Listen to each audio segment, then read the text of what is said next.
you very much.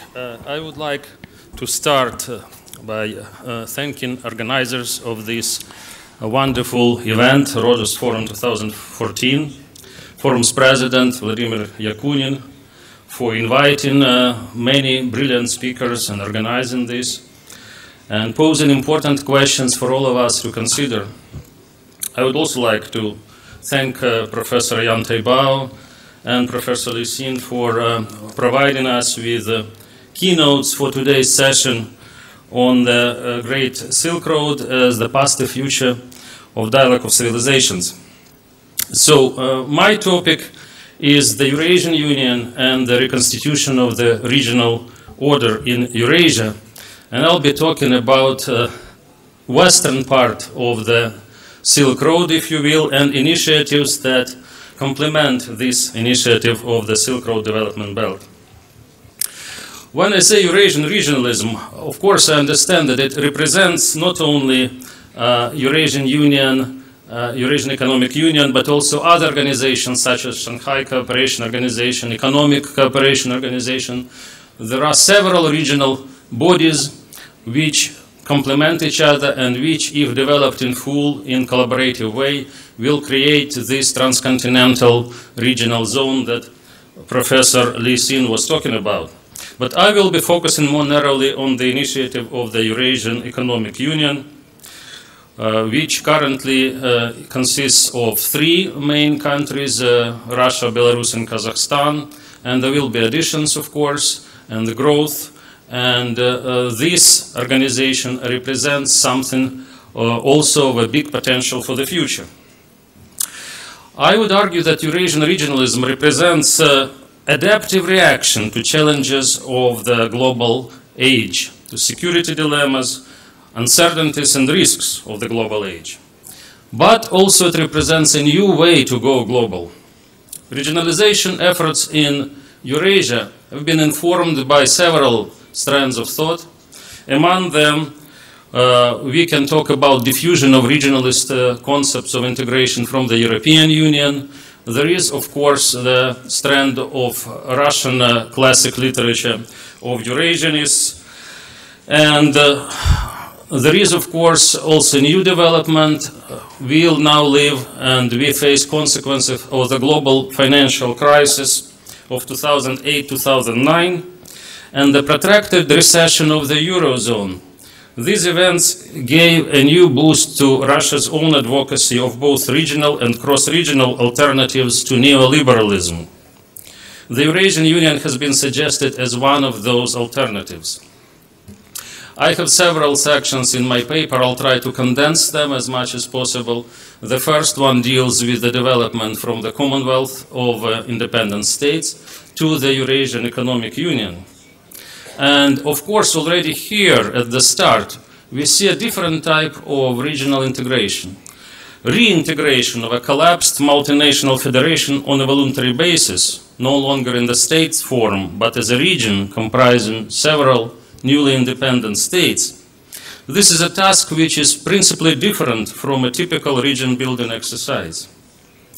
It should be seen, in my view, as a great accomplishment that the CIS did not collapse and continued providing venues for interstate negotiations. And there are a number of initiatives which were quite successfully accomplished within the format of the CIS. Economic cooperation within the framework of the CIS prepared the ground for regeneration of the mutual trade turnover in the future.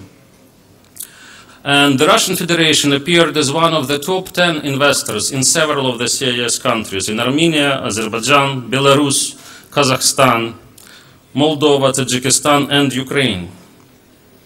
Russia's Ministry for Economic Development led preparation of the CIS Free Trade Agreement, which entered into force from 2012, initially between Russia, Ukraine, and Belarus. So the CIS scorecard maybe is not perfect, but it's certainly valid to consider, and saying that CIS is a failure, as some Western scholars argue, is simply not correct. To speed up formation of the customs union, Russia, Belarus, Kazakhstan, Kyrgyzstan, and Tajikistan first launched the Eurasian Economic Community, EURASEC. And indeed, the first years of the EURASEC showed that internal trade turnover between the EURASEC countries increased more than 4 times from 2000 to 2008. Between 2001 and 2010, gross domestic product of the member states grew on average 60%. Industrial production increased 1.5 times, and the volume of fixed investment 2.2 times. Seeking to build further on these investments, Russia, Kazakhstan, and Belarus decided to move to the next phase of integration and created a functioning customs union, the treaty of which entered into effect on 1st July 2010. By July next year, the transfer of customs control to the external borders have been accomplished. In 2012, the Eurasian Economic Court started functioning. The internal trade turnover of the customs union member states grew 10% in the first 2 years since its creation, while the external trade turnover increased by less than half that amount. Therefore, at least in the first 2 years, the promise of this union was clearly shown.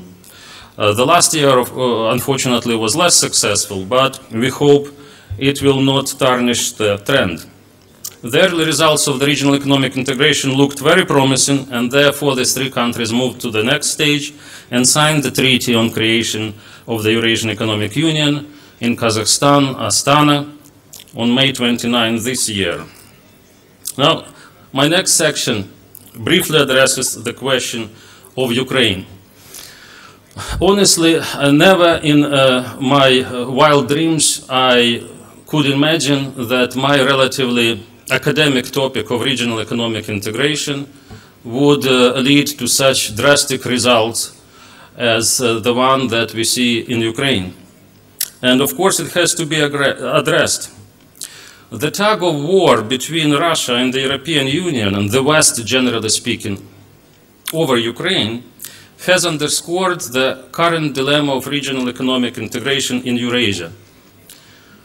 It is no longer just an economic exercise. It is an exercise where mutually beneficial cooperation is marred or occasionally even undermined by geopolitical rivalries. Unfortunately, the distinction between the two is sometimes difficult to trace. Geopolitics encroaches and poisons mutually beneficial economic cooperation.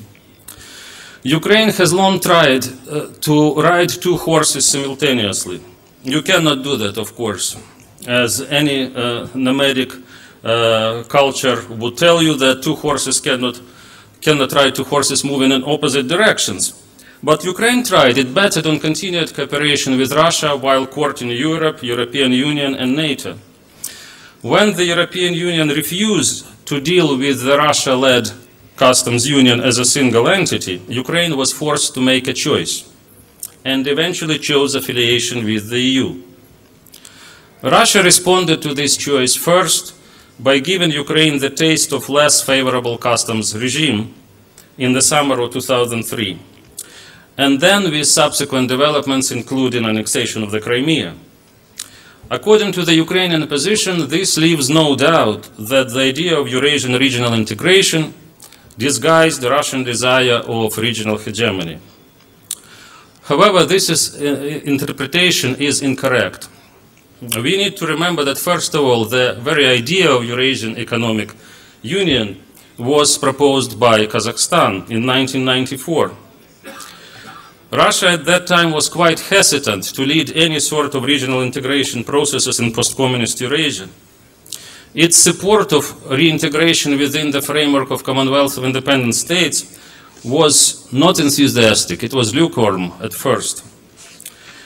The Yeltsin government perceived former Soviet republics as a burden, as supplicants for subsidies and protection, and therefore Kazakhstan's proposal in '94 fell on deaf ears. Situation changed with Vladimir Putin. Now Russian elites were ready to see the near abroad as an asset, a potential source of benefits that only regional cooperation could deliver. Russia's eventual decision to supply leadership of regional integration was in no small part driven by pre-existing societal demand. This demand came from Russia itself, I mean the society, not just the government. The Central Asian states, they have no other means besides various regional integration strategies to develop. Belarus and others. Initially, Ukraine was also sympathetic to the idea.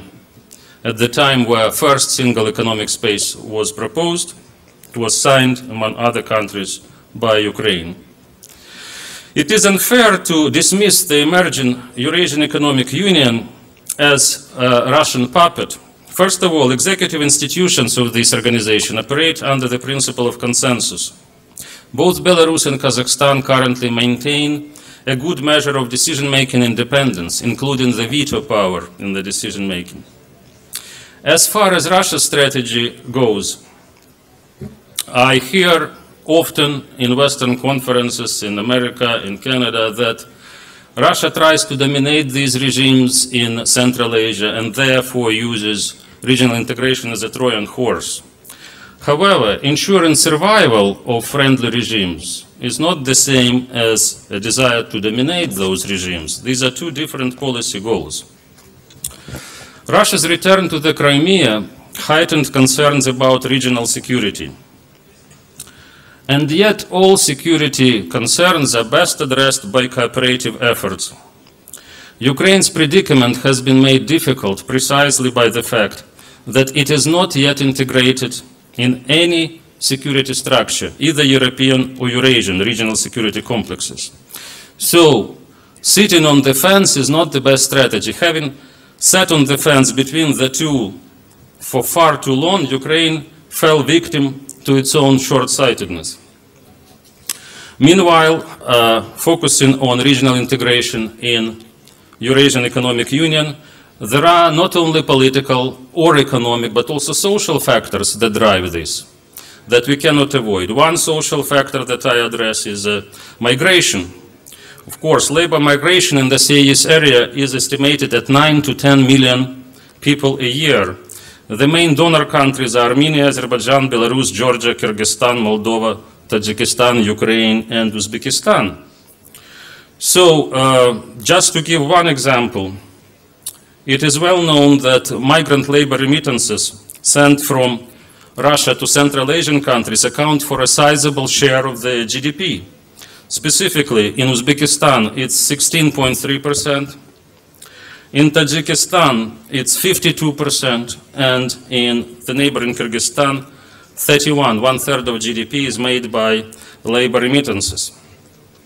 Kyrgyzstan and Tajikistan are most remittance-dependent countries in the world.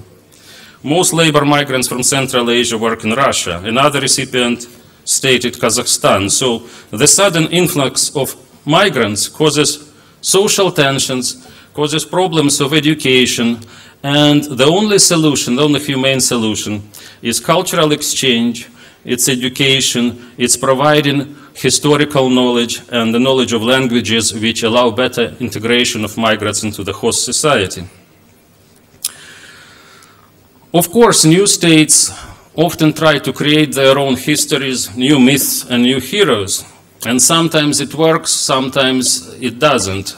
Sometimes it promotes interstate dialogue and sometimes it does not. One example, the growing cult of Amir Timur, now the great ruler or the great conqueror in Uzbekistan, just like other great Khans in Central Asia, are very popular in Central Asia and welcome there, but they may be perceived quite differently by Russians or Ukrainians. Similarly, the heroes of Ukrainian nationalist underground, Ukrainian resistance to Soviet rule, which are celebrated as heroes in Ukraine, are remembered mostly as Nazi collaborators and mass murderers in Russia and Belarus. Strict censorship of the TV programs that happens now, unfortunately, in Ukraine, strict censorship of Russian-made programs and even blockade of the Russian radio and TV stations by some of the newly independent states do not help. It results in cultural alienation of prospective and actual labor migrants, leads to profound culture shocks and conflicts on both mass and elite levels of society. The sooner all the governments participating in mutual trade realize this and review their attitude towards teaching the Russian language and spreading Russian culture at home, the better it will be for the cross-cultural education in the whole area, and the better it will be for prospective labor migrants. Finally, my last section deals with Eurasian regionalism as an instrument of development and security. Clearly that regional integration in this part of the world advances Russia's national interests. Nothing wrong with that. The main question is whether or not it advances also interests of other participating countries. And they argue that it does. For Central Asian states, regionalism opens a space to balance against third countries' presence in the region, in particular United States and the European Union, and also a platform to jumpstart development. The Eurasian Union, if materialized properly, executed properly, may actually present that effective link between Europe and the dynamic Asia-Pacific region that previous speakers were talking about. And this link at this time in the stage of development, and it is very important not to let it lapse. Regionalism in Eurasia, as exemplified by the EURASEC and the Eurasian Economic Union, is called upon mainly to provide a cushion against potentially devastating effects of the current crisis of global capitalism. Well, back to the crisis of 2008-2009, we know as a fact that the countries such as China with big degree of state intervention in the economy survived it best, and countries which were most open to so-called neoliberal tendencies survived it worst and still are reeling under the impact of this crisis. American economy, European economy still did not return to the same momentum of development they had before.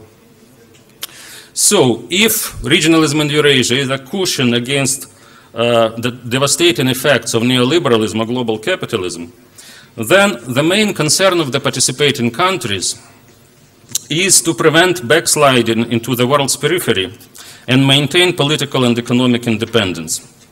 Eurasian states, or former Soviet states to be more precise, are vulnerable economically. For many reasons, they cannot risk the laissez-faire type of a plunge into these uncharted waters of global trade and finance. They need some version of developmental state. Regional cooperation enables privileged access to credit, labor, and trade markets of partner states. Therefore, helps to resolve complex questions of economic development. Realization of major developmental and infrastructure projects, of which previous speakers were talking, also is an important pathway to jumpstart development. Projects such as a Silk Road, a Great Silk Road resurrection, or the Trans-Eurasian Development Belt idea that has been recently proposed by Vladimir Yakunin, they will complement each other and bring further benefits to all participating states. Importantly, transcontinental projects of such magnitude can only be realized on the basis of broad international collaboration. Eurasian regionalism has also become a factor in provision of regional security. I will not be dwelling much on that, but such organizations as CSTO and the Shanghai Cooperation Organization are specifically devoted to this purpose. Regional cooperation in Eurasia creates an international environment which is conducive to the survival of vulnerable post-communist regimes, especially those that are directly challenged by the outside forces, both forces emanating from global and regional peripheries, and now forces emanating from the capitalist centers. The Taliban's cross-border challenges to Uzbekistan and Tajikistan is very difficult to repel without some grounding of national efforts in broader multilateral and region-wide frameworks. The creation of the Eurasian Union will therefore strengthen regional security and help withstand the threat of militant Islamist movements. Finally, regional integration establishes a symbolic community of belonging, which is also important. The Eurasian Economic Union will have certain features, of course, that will distinguish it from other regional integration projects around the world. It will be based on the participants' common preference to the state-led, top-down variety of regionalization. It will grow through conscious foreign policy choices of the national leaders, rather than spontaneous spillover effects or societal transactions initiated from below. For Russia, Eurasian regionalist project indicates growing significance of not only People's Republic of China, but also Central Asia, and the importance of the Asian vector in Russia's foreign policy, generally speaking. It gives pride of place to common political interests of several countries resisting Western-style democratization, but at the same time it brings new developmental momentum to the region. I believe also an important feature of the Eurasian Union is fascination with the Chinese model of development and desire to reproduce it to some extent back home. This, rather than the model set by the European Union, will be followed in the future. All of these features set Eurasian regionalism apart from other regional integration projects around the globe, but also make it a promising development to follow and to watch. Thank you very much.